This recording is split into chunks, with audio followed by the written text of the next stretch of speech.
ધંધુકા નગરપાલિકા દ્વારા દબાણ હટાવ કામગીરીને અનુલક્ષીને વોર્ડ નંબર 2માં ખપાટિયાપરા વિસ્તારમાં ચીફ ઓફિસર સાહેબ પોલીસ બંદોબસ્ત સાથે દુકાનોનું દબાણ હટાવવા પહોંચતા વોર્ડ નંબર 2ના જાગૃત અપક્ષ સદસ્ય ભદુભાઈ અગ્રાવતને જાણ થતાં સ્થળ ઉપર જઈને જણાવેલ કે પાલિકા દ્વારા નોટિસ આપેલ તેનો જવાબ દુકાન માલિક દ્વારા પાલિકામાં રજૂ કરેલ હોય અને ડોક્યુમેન્ટ આધાર પુરાવા પણ પાલિકામાં આપેલ હોય તેમજ જમીન માપણી સમયે માલિકને તેમજ પંચોને સાથે રાખીને કરેલ ન હોય તેના વિશેની વાતચીત નગરપાલિકા ચીફ ઓફિસર શ્રી વિશાલ પટેલ સાહેબ જોડે કરી તેમજ નગરપાલિકા પૂર્વ પ્રમુખ હર્ષદભાઈ ચાવડા અને વોર્ડ નંબર 2ના અપક્ષ સભ્ય ભદુભાઈ અગ્રાવતે પ્રાંત સાહેબને પણ રૂબરૂ રજૂઆત કરી અને સિટી સર્વેની માપણી પંચોની રૂબરૂમાં કરી પછી જ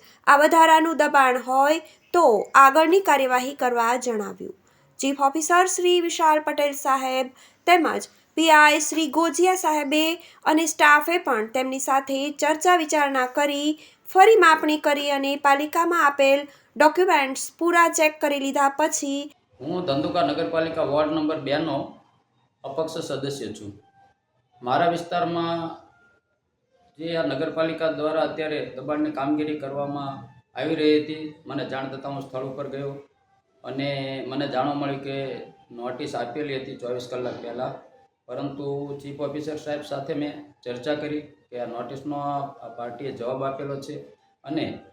બીજું કે દબાણ ગેરકાયદેસર નથી એના પુરાવા પણ એ લોકોએ નગરપાલિકામાં આપેલા છે. એટલા માટે મેં સ્થળ ઉપર ચીફ ઓફિસર સાહેબને રજૂઆત કરી. ચીફ ઓફિસર સાહેબે મને એવું કીધું કે ભાઈ પ્રાંત સાહેબની પણ આમાં સૂચના છે અને આ દબાણ ગેરકાયદેસર છે. તો મેં એમને એવું કહ્યું કે આ દબાણ છે કાયદેસર છે, એના પુરાવા આપેલા છે. આ 50 વર્ષથી ભાડા પટ્ટા ઉપર છે જમીન અને ભાડું ભરે છે આ લોકો. અને બીજું કે મેં ચીફ ઓફિસર સાહેબ સાથે એ પણ ચર્ચા કરી કે આ જ્યારે દબાણ છે એવી તમને જ્યારે સિટી સર્વે જ્યારે માપણી કરવા આવ્યા ત્યારે આ લોકોને કોઈ જાણ કરવામાં આવી નથી, કોઈ પંચોની રૂબરૂમાં માપણી નથી કરી. તો કેટલું દબાણ છે, ક્યાં દબાણ છે એ પણ આપણે જાણવું જોઈએ અને પંચોની રૂબરૂમાં અને પાર્ટીની રૂબરૂમાં આ દબાણ છે કેટલું છે એ આપ માપી અને નવેસરથી માપણી કરાવી અને પંચોની રૂબરૂમાં માપણી કરાવીને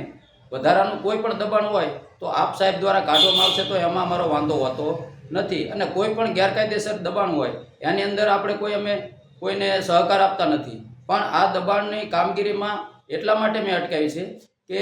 આપ સાહેબ પહેલાંની તપાસ કરાવો, આના ડોક્યુમેન્ટ તપાસો અને પછી આ માટે હું પ્રાંત સાહેબને પણ રૂબરૂ હું અને હર્ષદભાઈ ચાવડા પૂર્વ પ્રમુખ નગરપાલિકાને બંને મળ્યા અને અમે યોગ્ય રીતે એમને રજૂઆત કરી. આથી પીઆઈ સાહેબ ગોજિયા સાહેબ અને ચીફ ઓફિસર શ્રી વિશાલ પટેલ સાહેબ અમારી સાથે આ વાતમાં